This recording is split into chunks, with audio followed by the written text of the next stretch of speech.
¿Qué tal? ¿Cómo están, amigos y amigas de esta comunidad? Como siempre, un gusto, como siempre, un placer que nos acompañen. Está debilitada la doctora Claudia Sheinbaum. Hoy los diarios, este viernes 27 de marzo, si usted revisa las columnas de Ciro Gómez Leiva, Pascal Beltrán, Raimundo Riva Palacio, todos los que escriben en La Aurora, unos de Reforma, Milenio, Carlos Marín, todo el mundo habla de una debilidad de la presidenta pierde frente al PT, el PT somete a la presidenta Claudia Sheinbaum, pero ¿realmente es así? ¿Cómo entendemos lo que pasó en la discusión ahora que se da? ¿Qué va a pasar con el PT en realidad? ¿Cómo lo ven? Algunas miradas, esta postura del PT de no apoyar la revocación de mandato. Voy a platicar sobre esto con mi querido Jonathan Pérez, a quien le agradezco muchísimo, por supuesto, que esté con nosotros. Mi querido Jonathan, ¿cómo estás, amigo? Querido Jesús, muy contento de estar en tu gran espacio, en tu hermoso espacio y contigo.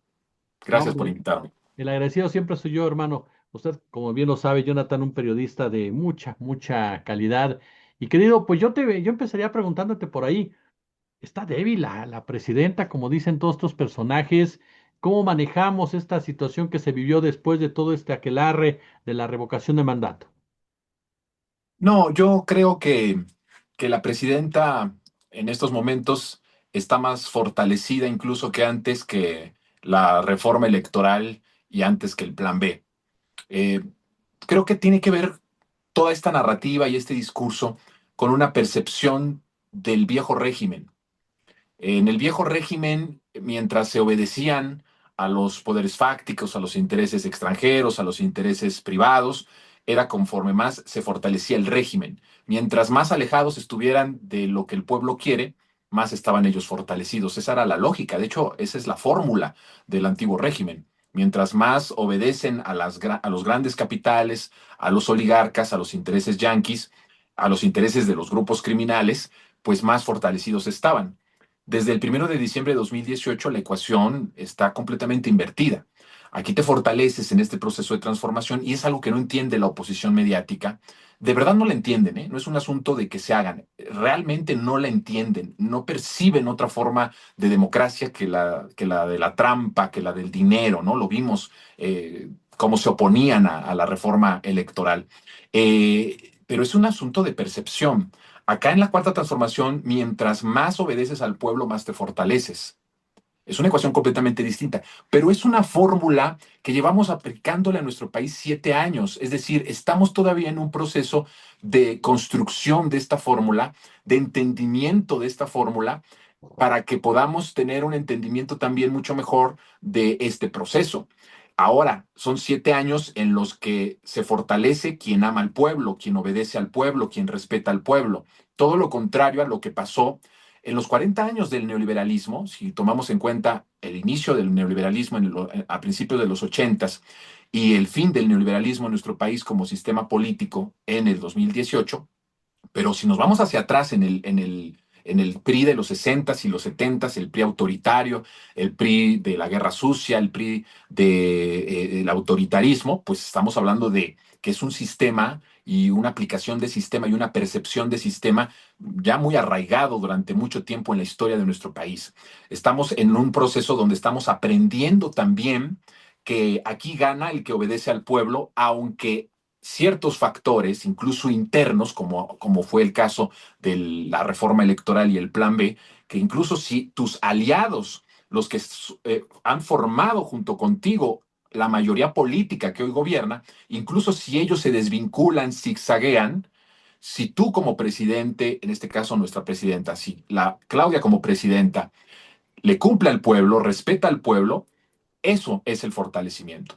Y por desgracia, no lo entiende la derecha por obvias razones, porque no entienden otra forma de hacer política que la manera en la que ellos se han devorado al país a través de la trampa, a través del fraude, a través de la antidemocracia, a través del autoritarismo.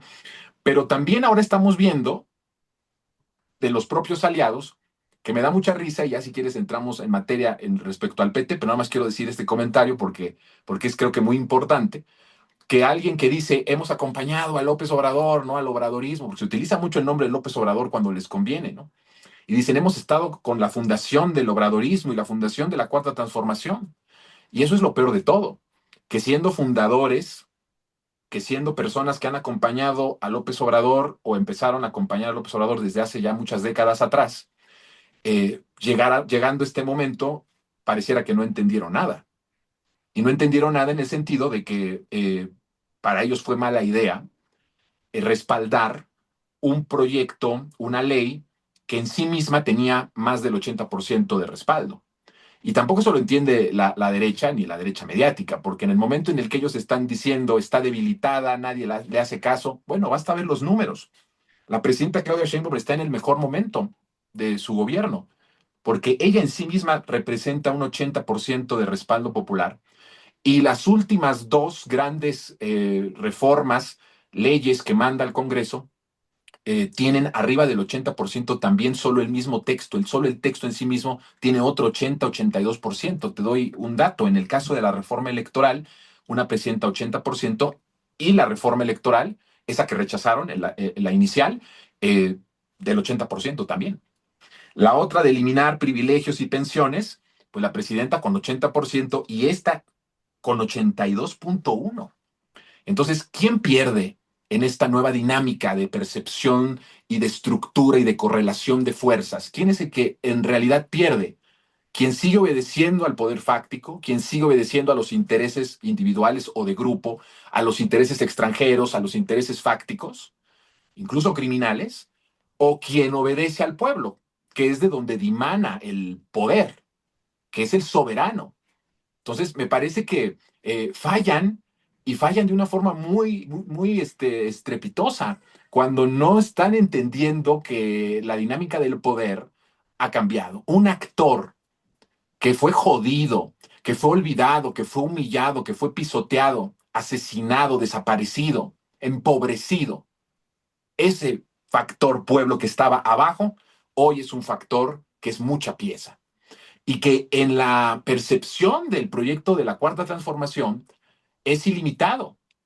Es ilimitado, aunque es político electoral y que muchos decían, no puedes transformar tantos a través de la vía político electoral, ¿no? Estos que se creen los sabelotodos de la teoría de la izquierda.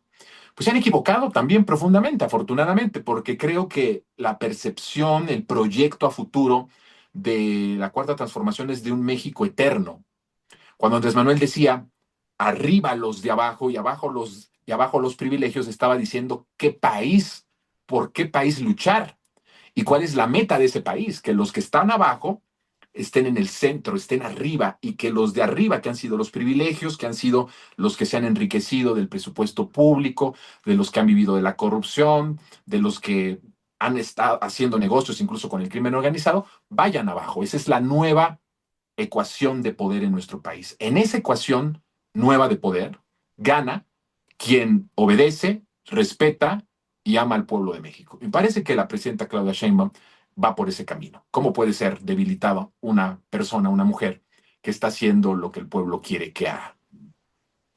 Oye, ese punto que bien lo señalas.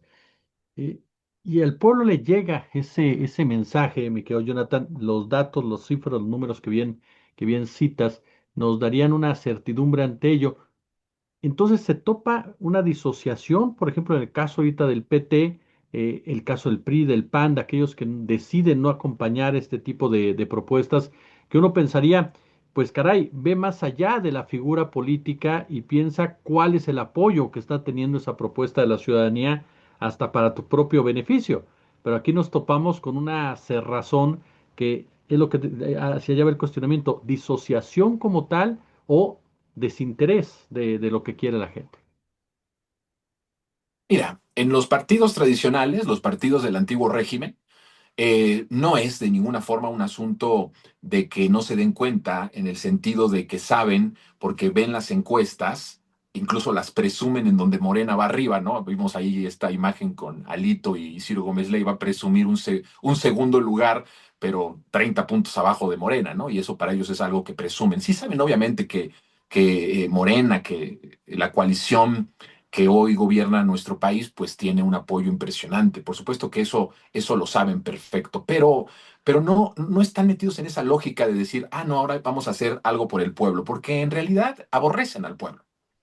Es decir, esta clase política del PRIAN esta clase política que prácticamente no ha muerto, esa política que creció en el salinismo, sigue viva, ¿no? O sea, no es que haya cambiado, sigue viva, porque además hubo una renovación de esa clase política en el relanzamiento del PRI con Peña Nieto en el 2012, cuando él habla y que aquí mismo en tu espacio hablamos de cada uno de estos actores del nuevo PRI en una charla y en una entrevista que tuvimos hace unos meses.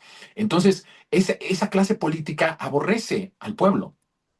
O sea, nunca le ha importado el pueblo. Entonces, por eso se entiende que ellos ni siquiera se den cuenta, ni les interese que por conveniencia votar algo que el pueblo en su 80% respalda, ¿no? Entonces, por eso ahí se entiende muy bien.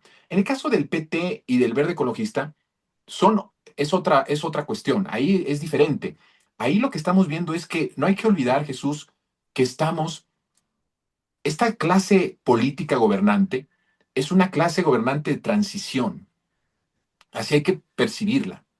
Es decir, creció, se fortaleció, convivió con todo lo de la vieja política y el antiguo régimen y en algún momento da un salto a un proceso de transformación profunda.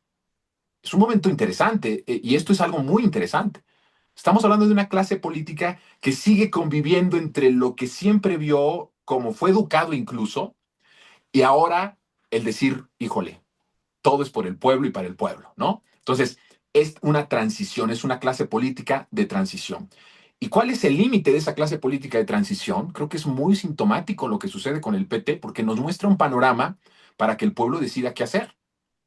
¿Cuál es el límite de un partido que apoya la cuarta transformación cuando mínimamente, medianamente o en mayor medida se afecten sus intereses individuales o de partido, ¿no? Ese va a ser el límite.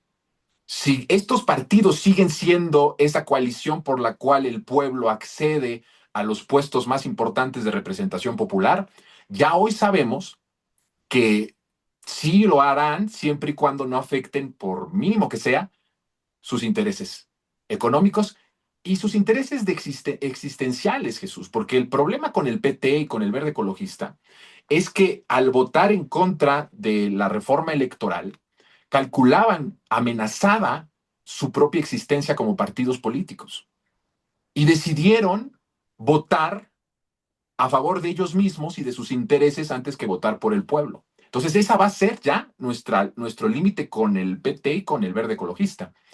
Sería bueno que nos enteráramos de eso y creo que la gente se está enterando cuál es el límite.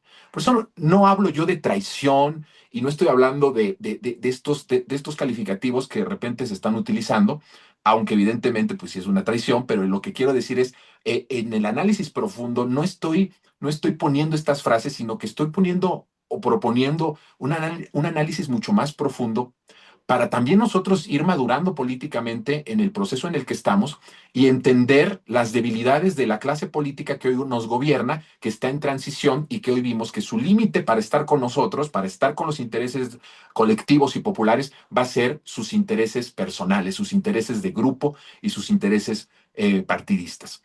Entonces creo que sí es distinto por qué no votaron los del PRIAN y los de Movimiento Ciudadano por estas reformas, incluido el Plan B, y por qué no votaron por la reforma electoral y algunas partes del Plan B, el PT. Sí, son distintas estructuralmente, diría yo. Oye, en ese punto que mencionas, ¿hacia dónde debería o tú crees que iría en ese marco la alianza como tal? En esta madurez incluso interna también, pensando en las elecciones de 2027, de decir, bueno, ya sabemos que en esto no vamos juntos, entonces nosotros vamos a ir por este lado, ustedes vayan por acá. Lo vemos en el caso de San Luis, en donde la dirigencia morena dice abiertamente, no vamos a ir a San Luis, y la candidata es la actual esposa del gobernador. Entonces, no vamos por ahí. Ese tipo de cuestiones pueden llegar a fortalecer a Morena dentro de este mismo ejercicio que existe.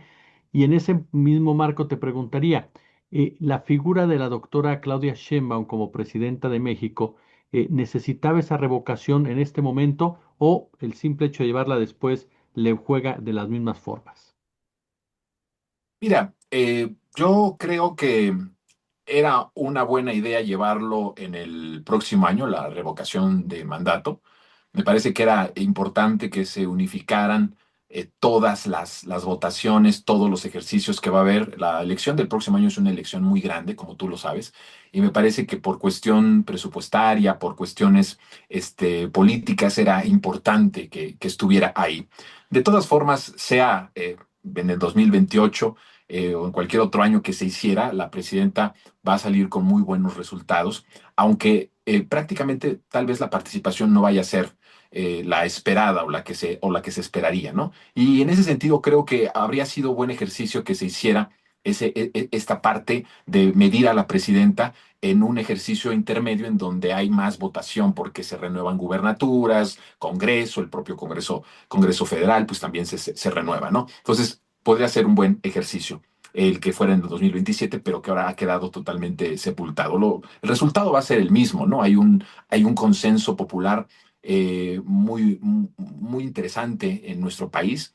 Yo creo que como nunca lo habíamos visto, es muy complicado que suceda. Bueno, obviamente cuando estás hablando de un régimen autoritario, un régimen antidemocrático, pues no hay necesidad de haber un consenso popular, ¿verdad? Ellos deciden cuándo se imponen, a quién imponen, antes en el dedazo abierto y después haciendo los fraudes electorales desde gobernación y después desde el IFE y desde el INE, ¿no? Eso lo vimos porque lo tenemos en una historia muy reciente.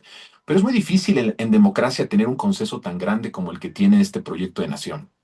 Es decir, cuando tú te das cuenta y ves otros movimientos y otros movimientos democráticos, progresistas en el mundo, es muy complicado que se logre lo que está pasando en México. México es en sí mismo un modelo que alumbra, es un faro de luz para la región latinoamericana impresionante, ¿no? O sea, lo que nosotros hemos logrado con un consenso pacífico, los cambios que hemos logrado con un proceso pacífico político electoral son cosas que no nos lo imaginaríamos si nos lo hubieran planteado hace 20 años, hace 30 años.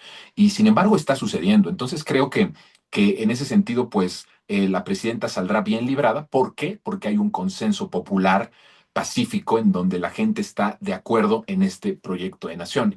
Y ya ni siquiera es un asunto de que esté de acuerdo con Morena, está de acuerdo con un proyecto del que se siente parte fundamental. Y eso es lo que hace en cierta parte a este proceso indestructible, porque cuando un ciudadano es militante puede desilusionarse de esa militancia, pero cuando un ciudadano y alguien del pueblo se siente que está en el poder, se siente que está en el centro del poder y en el centro de las decisiones del poder, ahí es distinto. Ahí cambian las cosas. Por eso la guerra sucia, por eso las fake news, por eso toda esta narrativa que viene de los yanquis y que se expande aquí con la comentocracia mexicana, no pega a la presidenta, no le pega. ¿Por qué? Porque el pueblo está entendiendo que este proyecto ni siquiera depende de Morena, ni siquiera depende, bueno, y ahora menos del PT y del Verde Ecologista, ¿cierto? Pero lo que ahora está aprendiendo es que lo que Andrés Manuel decía, lo que el pueblo no haga por sí mismo, nadie lo va a hacer por él, ni el partido aliado, y ya lo vimos. Y ahí yo quiero ser muy puntual. Tal vez ni siquiera Morena. Por eso es que el pueblo tiene que aprender y entender a tejer nuevas alianzas populares con los movimientos de los barrios, que se les ha dado la espalda. Porque muchos de esos movimientos de barrio, muchos de esos movimientos locales, están en resistencia a gobiernos morenistas. Y ahí es donde me parece que el pueblo tiene que reaccionar para volver a convertir a Morena en un cauce de las aspiraciones del pueblo, del México profundo. Entonces, Morena no la tiene tampoco tan fácil. O sea, hay mucho que hay que hacer con Morena y hay mucho que construir ahí desde Morena. Por eso cuando tú preguntas, ¿esto puede fortalecerlo? No necesariamente. Yo creo que a Morena se le tiene que fortalecer cuando empiece de nuevo a voltear, que nació como movimiento, no como partido, que la vía electoral es un camino para lograr todo lo que el pueblo quiere y que se concentra en ese movimiento, pero que Morena sin el movimiento se convierte en un partido más. Porque de hecho, muchos de sus gobernantes en los municipios y en los estados gobiernan igual o peor que el PRI y que el PAN. Y que la gente vota por ellos porque sabe perfectamente, históricamente lo sabe, que regresar al PRI y al PAN sería algo incluso de pegarle a su memoria, a su propio sufrimiento y a la historia misma de lo que han vivido.